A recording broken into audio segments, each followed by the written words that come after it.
IELTS Bite.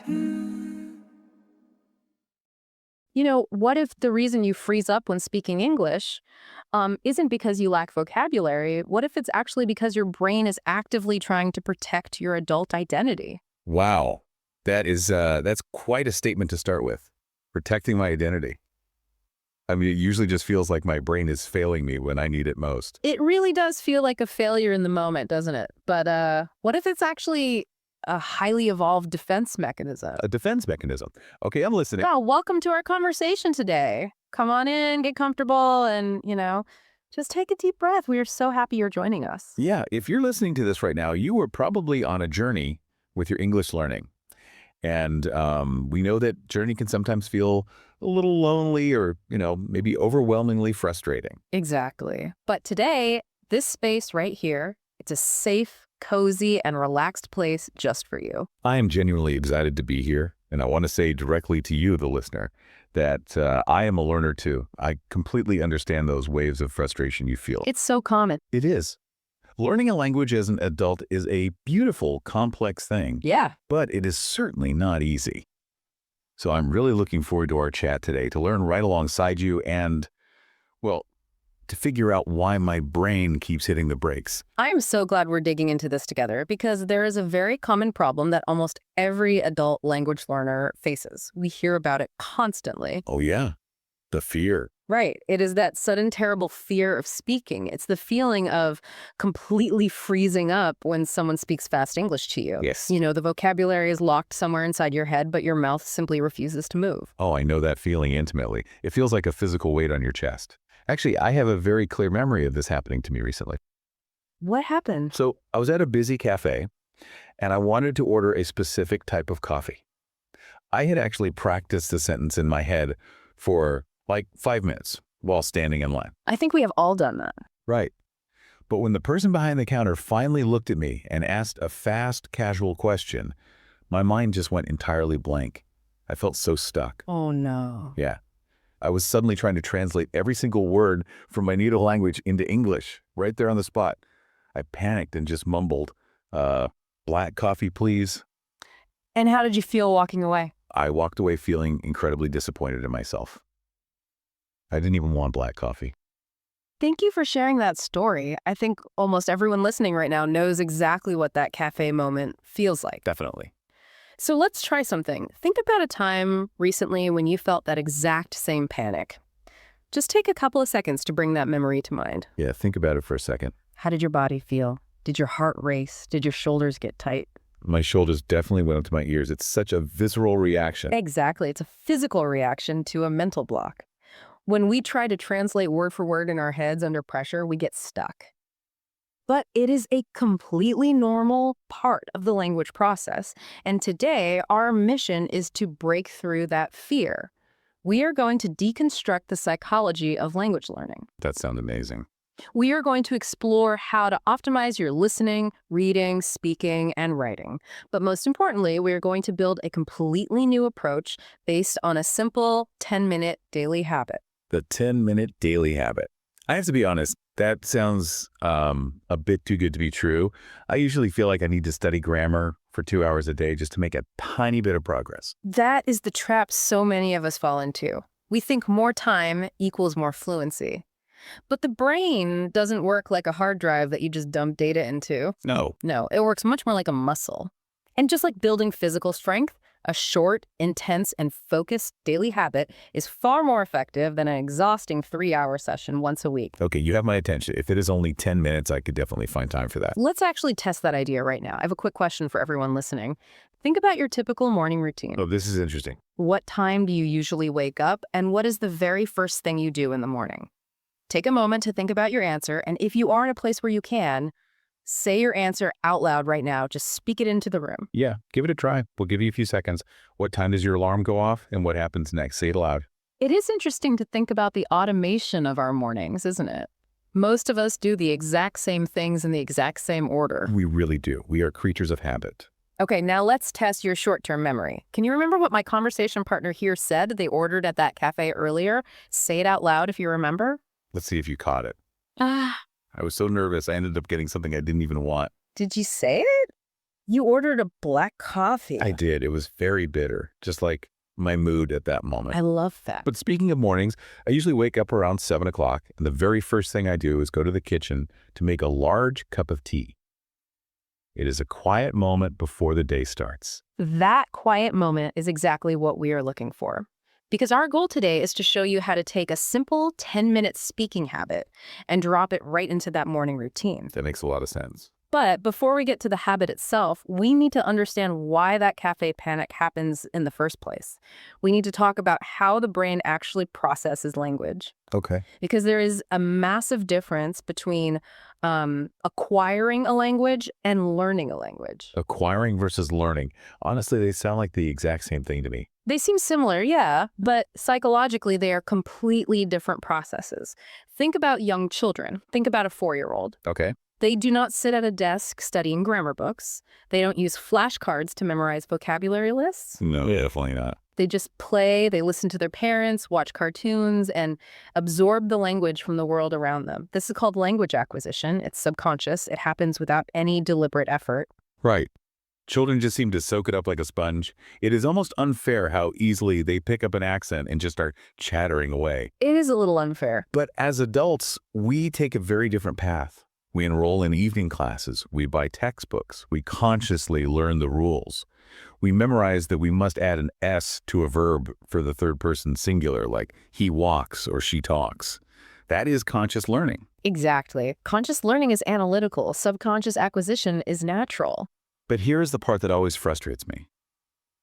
Adults are cognitively far more advanced than children, right? Yes. Our brains are fully developed. We understand complex abstract concepts like mathematics, politics, and philosophy. We know how to study efficiently. So why do we struggle so much more to speak a language naturally? Shouldn't our adult brains be better at this? That is perhaps the most important question in adult language education, and the answer has very little to do with raw intelligence or brain capacity. Yeah, it has everything to do with psychology. As adults, we have developed something that children do not have. It is called the language ego. The language ego. That sounds like a concept from psychoanalysis. What exactly is the language ego? Think about it this way. As an adult, you have spent decades building your identity. You know exactly who you are. Okay, yes. You are a capable person. Perhaps you have a demanding job. You manage a household. You have sophisticated opinions about art or politics. When you speak in your native language, you project that intelligence. Right. Your words reflect your competence. That is your adult ego. Okay, I follow you. I feel confident and articulate in my mother tongue. Right. But what happens when you start speaking a new language? Oh, I see where this is going. Suddenly, you are stripped of all that sophisticated vocabulary. You cannot express your nuanced opinions. You make basic grammatical errors that a 5-year-old wouldn't make. You stumble over pronunciation. Exactly. In a very real way, speaking a new language forces you to sound like a child again. Oh, wow. Yes, that is incredibly accurate. Yeah. It is a terrible feeling. It feels like a loss of power, honestly. Exactly. It is a temporary loss of your adult identity. And your ego absolutely hates that. It really does. Your brain interprets this feeling of sounding foolish as a genuine threat to your social standing. So to protect you from this psychological discomfort, your brain builds a defensive wall. A wall to protect me from feeling silly. Yes. It makes you hyper-aware of your mistakes. It makes you hesitate. It makes you afraid to speak unless you are absolutely sure the sentence is grammatically perfect. This makes so much sense in my cafe experience. When I froze while ordering coffee, I wasn't just forgetting the English words. I was terrified of looking incompetent to the barista. Yes. I wanted the person across the counter to know I was a smart, capable adult, but my broken English made me feel exposed and silly. So my brain just slammed the brakes to protect me. That is exactly what happened. Your brain initiated a freeze response to save you from social embarrassment. In linguistics, we refer to this protective wall as the affective filter. The affective filter. Right. The word affective simply means relating to your moods, feelings, or emotions. And a filter is something that blocks material from passing through. So the affective filter is basically an emotional wall. Precisely. When you are feeling anxious, nervous, or self-conscious, like when you are worried about your accent or your grammar, your affective filter goes up. It becomes a thick, impenetrable wall. And what happens then? Well, here is the tragedy of it. Even if you are surrounded by native speakers, even if excellent English is being spoken directly to you, that language simply bounces off the wall. It does not penetrate deep into your memory centers. Wait, are you saying that if I am stressed out in an English class, I literally cannot learn, even if I am paying attention? Yes, the neuroscience supports this. When you are stressed, your brain releases cortisol. High levels of cortisol actively disrupt the memory consolidation process in the hippocampus. Wow. So you might consciously hear the words, but your brain refuses to acquire them. The data just doesn't write to the hard drive, so to speak. That is fascinating and also a bit terrifying.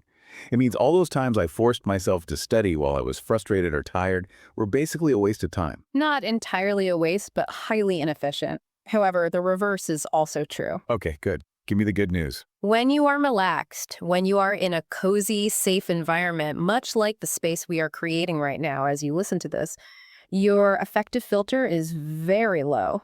The wall comes down. That feels much better. In this state, language can effortlessly flow into your mind. Your brain is open and receptive. That is why cultivating a positive, forgiving attitude toward your own mistakes is actually the most important neurological tool for learning.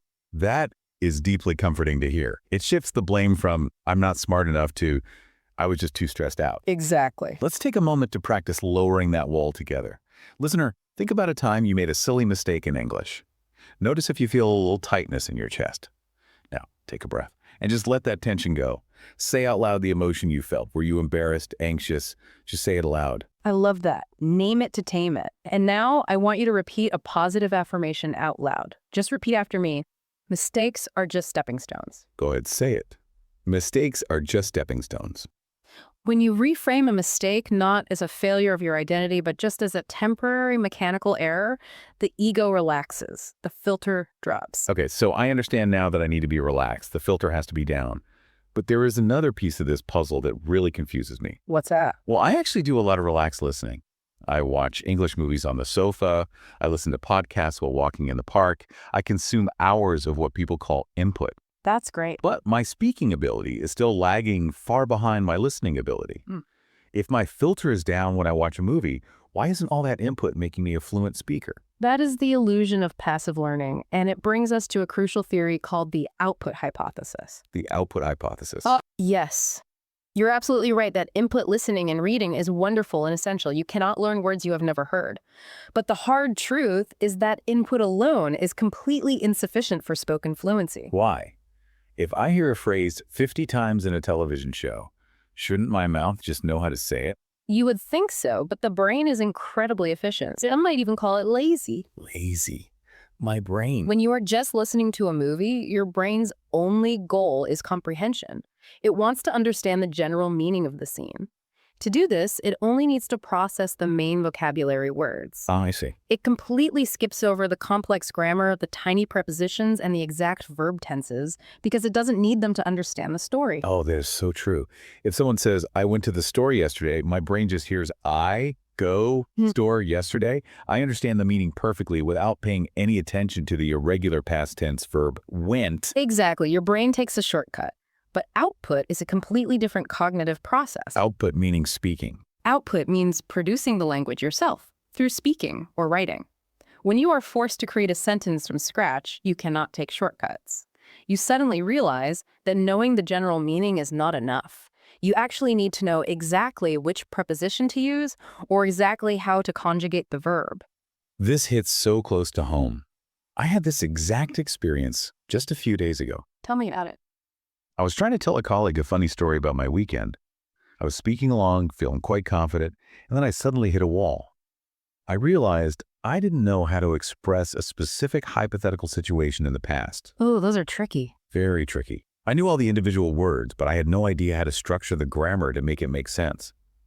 If I had been watching that story on TV, I would have understood it instantly. But because I had to build it myself, my brain just crashed. What you experienced is the magic of the output hypothesis in action.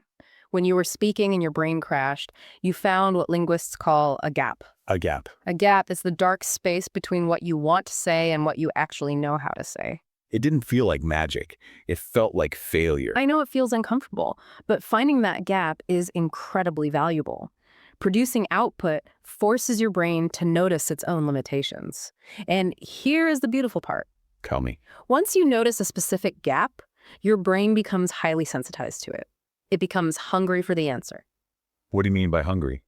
Let's go back to your hypothetical past tense problem. Because you struggled with it and felt that frustration, your brain flagged that structure as important missing information. Okay.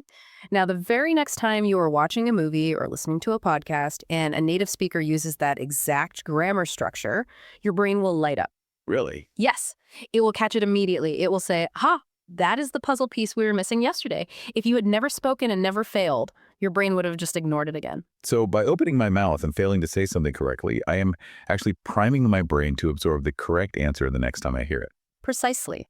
Output creates the neurological need to learn. You cannot just float along on a river of passive listenings forever. You must open your mouth and speak. You have to stumble. You have to find your gaps. This totally changes how I view my mistakes. Listener, think about a recent time you felt you couldn't find the right word in English. Instead of feeling bad about it, realize that your brain just successfully identified a gap. You just set a trap to learn that word the next time you hear it. That is a wonderful way to frame it, setting a trap for future learning. I love that. Now, this naturally leads us to the next massive challenge. We know we need to relax the ego. We know we need to produce output. But what happens when you do speak? You know the vocabulary, your grammar is mostly correct, but you still sound, unnatural. The robot voice, yes. I know this pain. We all do. I can put a sentence together, but it sounds flat. It has no rhythm. I don't sound like a natural, breathing human being. I sound like a GPS navigation system. A GPS, that's a great comparison. It is incredibly frustrating. I feel like I have climbed a mountain to reach this intermediate level, but now I am just wandering around on a flat plateau. I am not getting worse, but I am certainly not getting any better. Welcome to the Fluency Plateau. It is a very real, very heavily populated place. Most language learners reach this intermediate or advanced stage and stay there for years. It's so annoying. You possess the raw data, the words, but you do not possess the music of the language. To get off this plateau, we have to bypass your analytical brain entirely. We have to train your ear and your mouth directly. How do we do that? To do that, we use one of the most powerful neurological tools available. It is called shadowing. Shadowing. Yeah. I've heard this term before. It makes me think of a spy following someone down a dark street. The metaphor isn't too far off. Think of how your physical shadow behaves on a sunny day. When you raise your arm, your shadow raises its arm instantly. There is no delay. Okay. In language learning, shadowing means listening to a native speaker and repeating what they say almost immediately with only a tiny fraction of a second delay. Wait, so I do not wait for them to finish the sentence? I just speak over them? Exactly. You speak while they're speaking. You become their vocal shadow. That sounds incredibly difficult. It sounds like a recipe for a headache. Why on earth would that help me sound more natural? It helps because it hacks a very specific, very fascinating mechanism in your brain called the phonological loop. The phonological loop. Let's break down what that is, because understanding the biology helps you trust the process.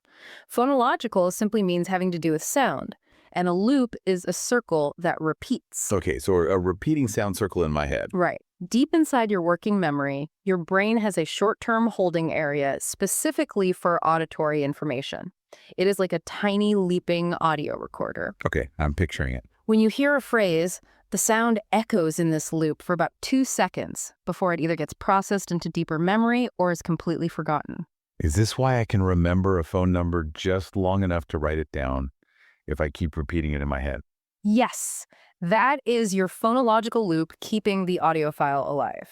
Now, when you learn English normally, you hear a sentence, you stop, you translate the words in your head, you formulate a response using grammar rules, and then you speak. That's what I do. That slow process completely bypasses the phonological loop. It is highly analytical. And that is why I sound like a robot, because I am building sentences like a mathematical equation. Exactly. But when you do shadowing, you hear the audio and you push it straight out of your mouth a half second later. You do not have time to translate. You do not have time to think about grammar. Well, You are forcing the sound directly through the phonological loop and into your vocal cords. You are building direct muscle memory in your mouth, tongue, and diaphragm. I am starting to see the appeal. It takes the heavy thinking out of the process. How exactly do I practice this?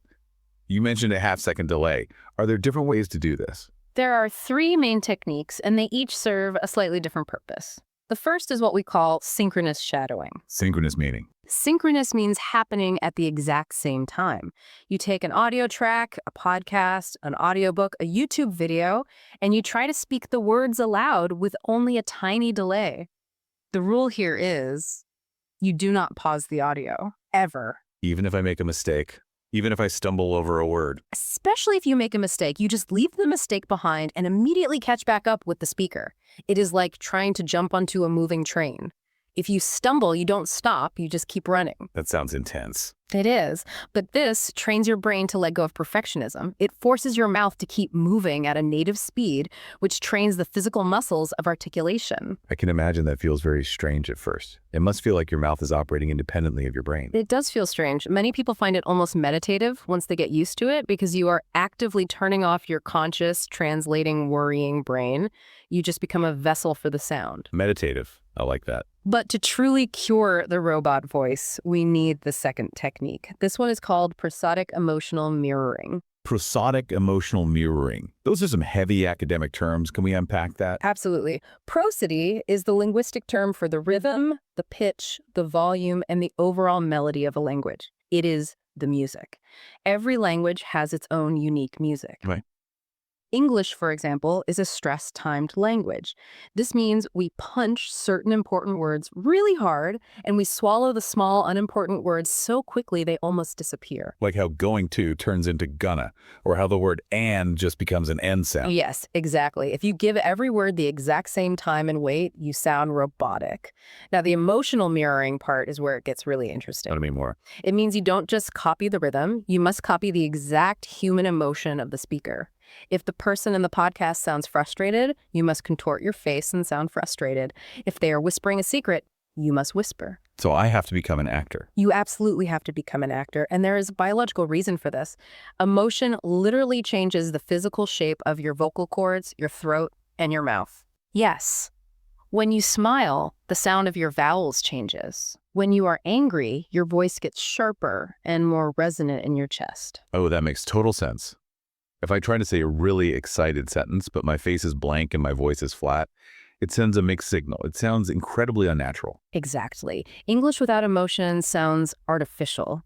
You must connect the vocabulary with authentic, physical, human emotion. That is so interesting. Let's do a little mental experiment. Imagine someone saying the phrase, "I can't believe you did that." If they say it with a high pitch and a laugh, it means they are pleasantly surprised. If they say it with a low pitch and a slow rhythm, they are deeply angry. Right. The meaning changes completely. The words are identical. The prosody and emotion carry 80% of the actual meaning. I have completely ignored this aspect of learning. I have been so obsessed with getting the words right that I forgot to actually express the feeling behind them. It is the missing link for advanced learners. Now, I want to try an activity with you, the listener. Okay, let's do it. I am going to say a short sentence with strong emotion, and I want you to shadow it back to me exactly the way I say it. Ready? Listen closely. I am absolutely thrilled about this. Say it out loud right now. Put a big smile on your face and say it. Let's do it one more time. Notice how my voice goes up on the word thrilled. Here we go. I am absolutely thrilled about this. Great job. It feels different when you force the emotion. It changes everything. Now, the third technique in shadowing is the most uncomfortable, but perhaps the most effective. It is called the delayed feedback loop. Delayed feedback. Does this involve recording myself? Because I already know I am going to hate this. I know, everyone hates it. We all cringe when we hear our own voices on a recording, but it is essential. Okay, how does it work? Here is how it works.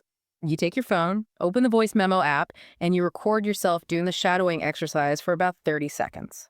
Then you stop, you play the original native speaker audio, and then you immediately play your own recording back to back. That sounds like torture. Why put myself through that?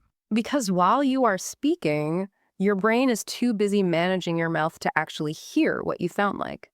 You think you are matching the pitch and rhythm perfectly, but when you listen back objectively as an observer, you will hear things that will shock you. Like what? You will notice that your O vowel is far too flat.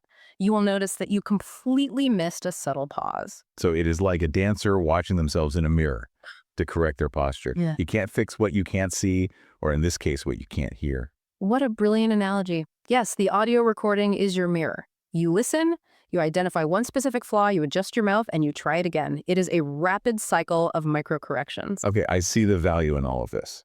Synchronous shadowing for speed, emotional mirroring for natural prosody, and the feedback loop for precision. You got it. But I have to be honest, this sounds exhausting. If I have to act, record myself, and focus this intensely, my brain is going to melt after 20 minutes.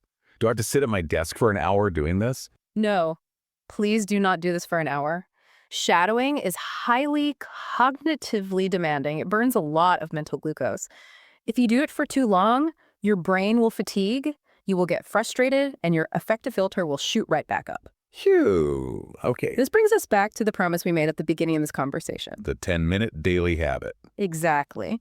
Shadowing is best done in a very short, highly focused bursts, just 10 minutes a day. But those 10 minutes must be intensely focused, and they must happen every single day. Consistency is far more important than volume. Let's do a quick quiz for the listener. Can you remember how long your daily speaking habit should be? Say the number out loud. Did you say 10 minutes? Just 10 minutes. That actually feels manageable. It is highly manageable, and the secret to making it happen is habit stacking. We talked about your morning routine earlier. You said you make a large cup of tea first thing in the morning. Yes, every single day. If you try to create a brand new time slot in your busy day for studying, you will fail. Life will get in the way.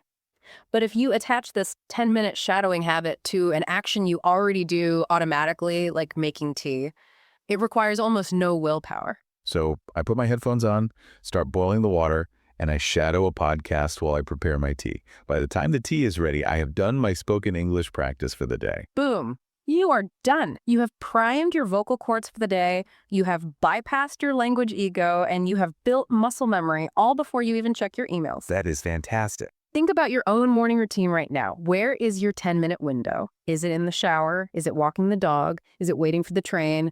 Find that slot and claim it for your shadowing practice. That is incredibly practical. Okay, so shadowing helps me with the rhythm, the emotion, and the physical muscle memory. But I still have a major question about the sheer speed of native conversations. Go. When I am in a meeting with native English speakers, they talk so fast, and they transition between ideas so quickly. It feels like they are not even thinking about grammar. They just instantly produce perfectly structured, complex sentences. How on earth do they do that? It is a great observation, and your instinct is absolutely correct. They are not thinking about grammar. They aren't. Native speakers do not build sentences from scratch when they speak. They rely on something linguists call the idiom principle. The idiom principle. When you say idiom, I immediately think of those strange phrases I had to memorize in school, like it's raining cats and dogs or bite the bullet. I always hated those because they don't make logical sense. That is a very common misunderstanding. While those are indeed idioms, the idiom principle is a much larger, much more profound concept about how human memory stores language. Okay, explain it to me. Let me ask you this. When you were learning English in school, how were you taught to build a sentence? Well, I was taught that language is basically like Lego bricks. You have a bucket of vocabulary words, and you have an instruction manual, which is the grammar. Right. So if I want to make a sentence, I take a subject-noun brick, I find a verb brick, I conjugate it, I add an adjective brick, and I click them all together using the rules of syntax. Yes, the Lego brick theory. We call that the open choice principle, and it is exactly how almost every textbook teaches language. But there is a massive problem with the open choice principle. What is the problem? It seems very logical. The problem is your working memory. The human brain has a very limited capacity for processing new information in real time.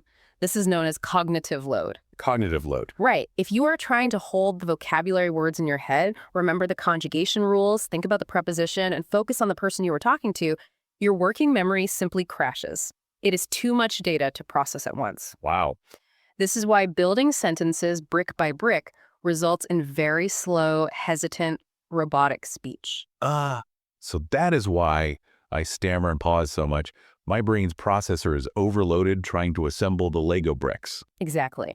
Now, contrast this with the idiom principle. The idiom principle states that natural language is actually not made up of individual word bricks. It is mostly made up of prefabricated, pre-built chunks. We call these chunks multi-word expressions, or MWEs. It's fabricated chunks. Can you give me an example of what that looks like in everyday speech? Certainly. Let's take a very common phrase, at the end of the day. When a native speaker says this, their brain does not go to the vocabulary bucket and pull out at, then the, then en, then of, then the, then day. They do not assemble those 6 words using grammar rules. So how does their brain see it? Their brain has stored that entire 6-word phrase as one single solid unit of meaning. It is one giant brick. They just grab the whole chunk and drop it into the sentence. Or think about a phrase like, I was wondering if you could. That is another massive chunk. It is pre-assembled. I see. So going back to the construction metaphor, instead of building a house by carefully laying down one brick at a time, you were just bringing in entire walls and roof sections that are already built in a factory. You just slot them into place. That is a brilliant way to visualize it, yes.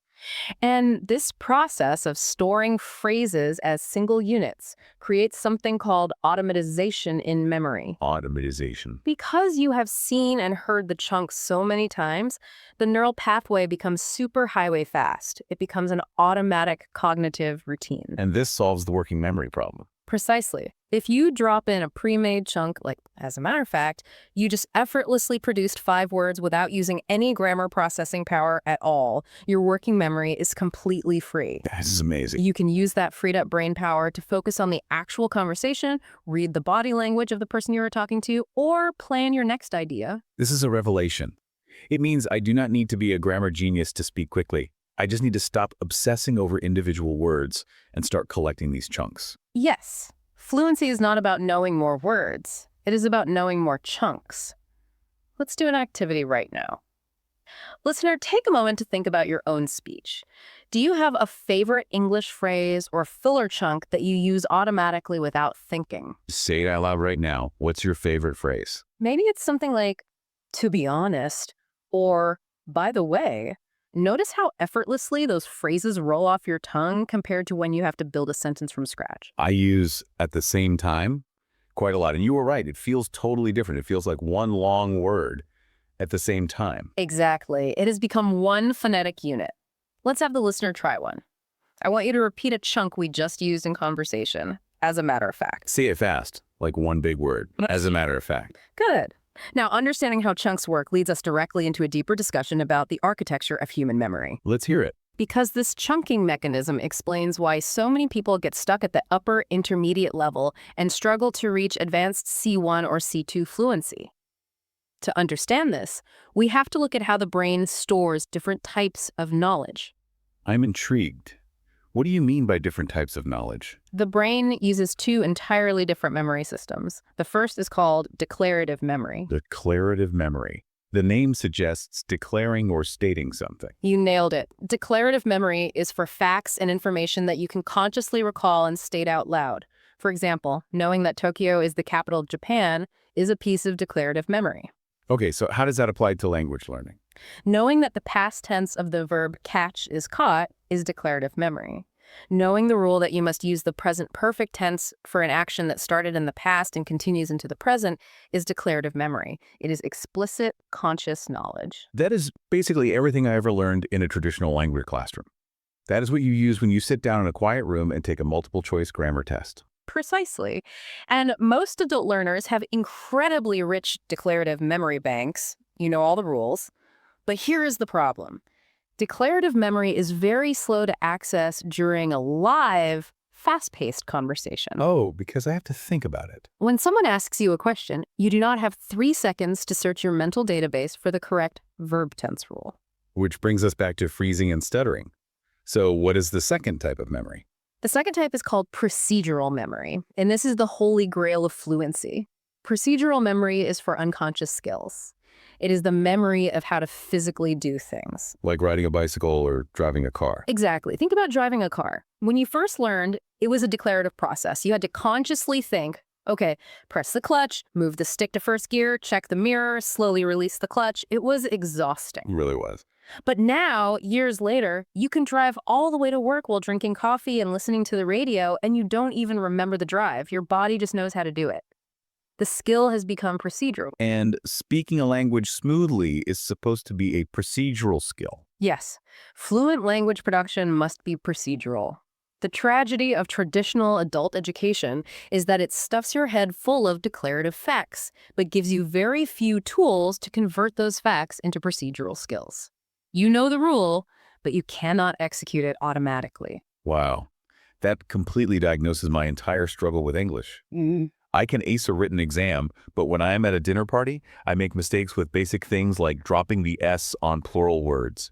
It is so humiliating. It's very common. Don't beat yourself up. How do we push the grammar from the declarative fact bucket into the procedural muscle memory bucket? Pushing knowledge across that gap requires highly specific practice. It requires massive repetition in context. Shadowing, which we discussed earlier, is a fantastic way to build procedural memory because it physically trains the articulatory muscles. Okay. But it also requires understanding context and subtlety, especially when you are aiming for advanced C2 fluency. Can you give me an example of what an advanced fluency challenge looks like? A perfect example is the mastery of modal verbs. Words like could, should, would, might, and may. Oh, modal verbs are a nightmare. They're such tiny little words, but they seem to change the entire atmosphere of a sentence. Atmosphere is the perfect word. Modal verbs do not just convey facts, they convey attitude, politeness, probability, and social hierarchy. They carry the psychological weight of the sentence. Give me an example. Saying to a colleague, "You must send the report," is a direct command. It is aggressive.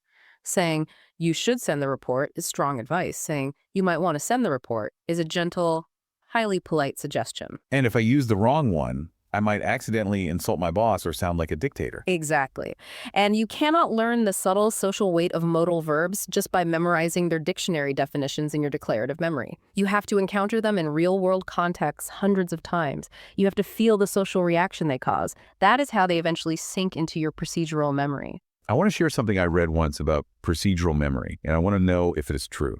I heard that because procedural memory is deeply linked to the motor cortex, the part of the brain that controls movement you can actually use physical gestures to help learn language. Is that real science? It is incredibly real science, and it is a brilliant hack for language learners. We call it physicalizing language because speech is inherently a physical motor act involving the lungs, vocal cords, and tongue.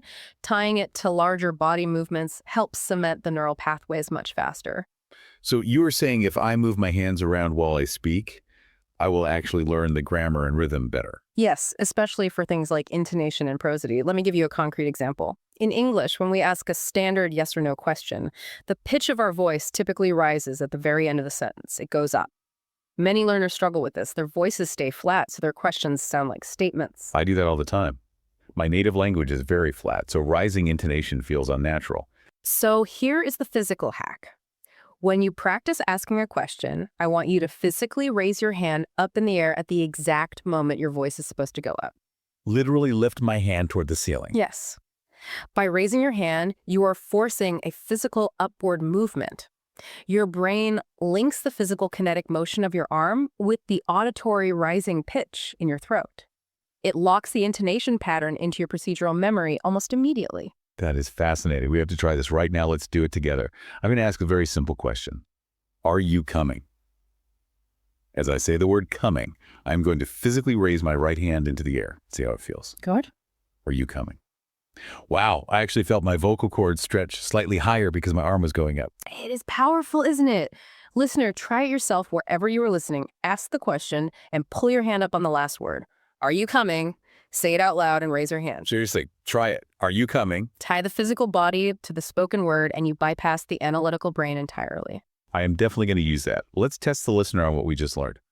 What type of memory is used for riding a bike or speaking a language fluidly? Say it aloud. I hope he said procedural memory. Procedural memory. Okay, so we have covered the psychology of the ego, the mechanics of shadowing, the magic of chunks, and the neuroscience of memory.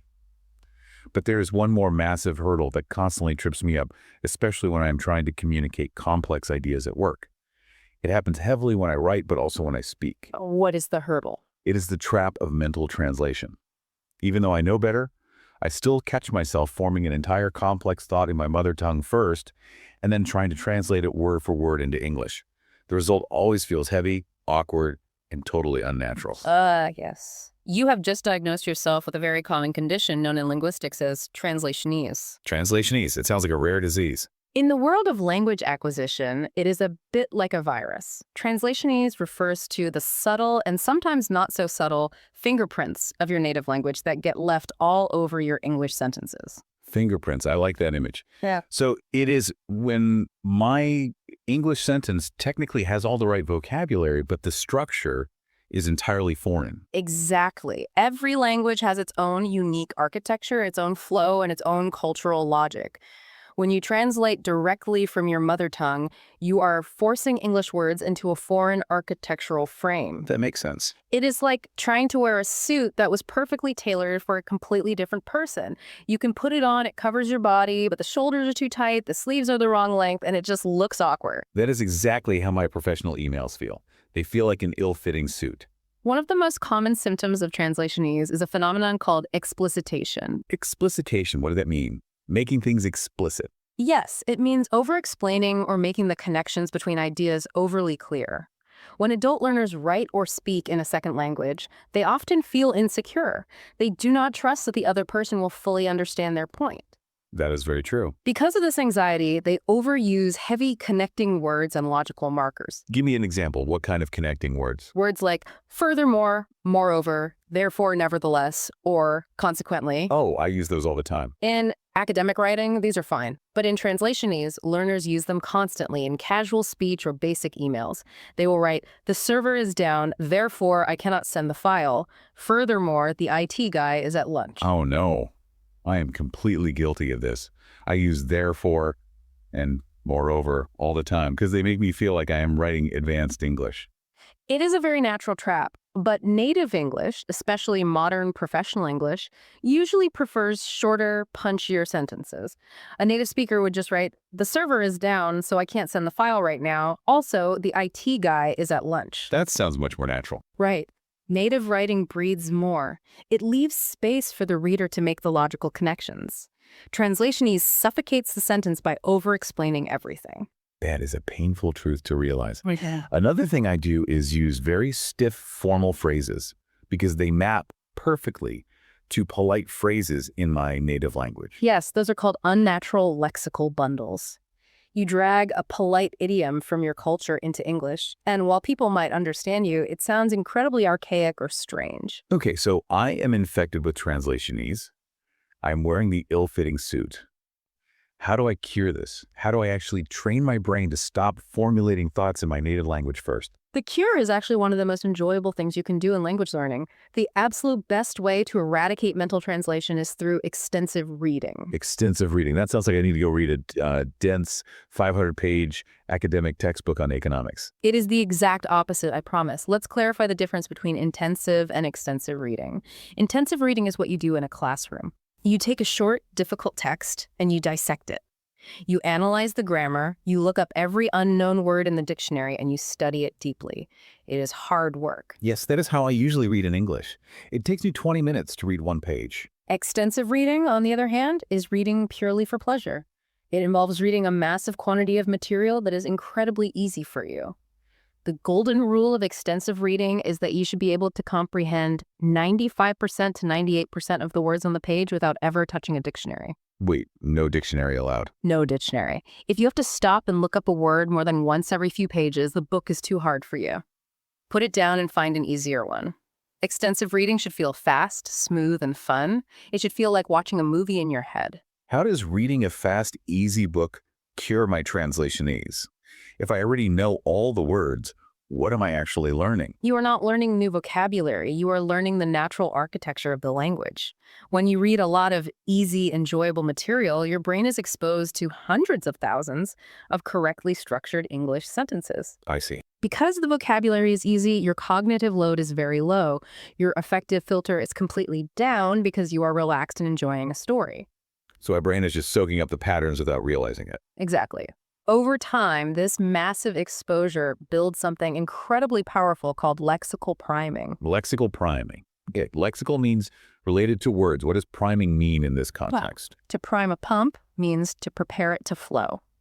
Lexical priming means your brain becomes neurologically prepared to predict which word should naturally come next in a sentence. Because you have read the phrase "take it for granted" 50 times in various mystery novels, your brain just expects those words to arrive together. This is exactly what happened to me last year. I decided, just for fun, to read a very simple, fast-paced thriller novel in English. It was basically junk food literature, nothing intellectual. That's the best kind for this. But I was so hooked on the plot that I read the entire book in a weekend. I didn't look up a single word.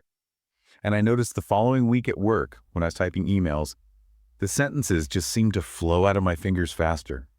I didn't have to pause and construct them. I knew it sounded right. That is lexical priming in action. You absorbed the natural rhythm of English. You absorbed the chunks. And because you knew what felt right, you didn't have to rely on the clunky architecture of your native language. You bypassed the translation phase entirely. It is amazing that reading a silly thriller novel did more for my professional writing than a month of studying advanced grammar rules. It is because the thriller novel fed your procedural memory, while the grammar book only fed your declarative memory. Listeners, what kind of stories do you enjoy reading? Mysteries. Oh. Romance. Say it out loud right now. What's your favorite genre? Now, I want you to take 5 seconds to think about a word you constantly translate in your head and visualize throwing it in the trash. Just visualize throwing it away. Goodbye, translation. It feels good to just toss it out. It truly does. We have covered an enormous amount of ground today. We have essentially deconstructed and rebuilt the entire way we approach adult language learning. My brain feels wondrously full. Let's do a quick recap of the journey we took today, just to lock it into our memory. Let's do it. We started by tackling the language ego. We recognized that the fear of speaking is just the adult brain trying to protect its identity. We learned that we have to forgive our mistakes to lower the affective filter. Then we explored the output hypothesis. We realized that passive listening isn't enough. We have to speak and fail in order to find the gaps in our knowledge. Failure is just setting a trap for future learning. From there, we attacked the fluency plateau with shadowing. We learned how to bypass the analytical brain and train the phonological loop directly by mirroring native speakers, copying not just their speed, but their emotional prosody. We completely changed how we view sentence structure by looking at the idiom principle. We are going to stop building sentences brick by brick and start using prefabricated chunks to save our working memory. We dove into the neuroscience of memory, understanding that fluency is a procedural skill, like riding a bike, not a declarative fact. And we learned to use physical body movements to lock in those skills. Finally, we diagnosed the disease of translationese and explicitation, and we found the cure in extensive reading. Reading easy, fun books to prime our brains for the natural flow of English. It is a beautiful, holistic system. But a system is useless without action. And that brings us right back to the very beginning of our conversation, the 10-minute daily habit. Right.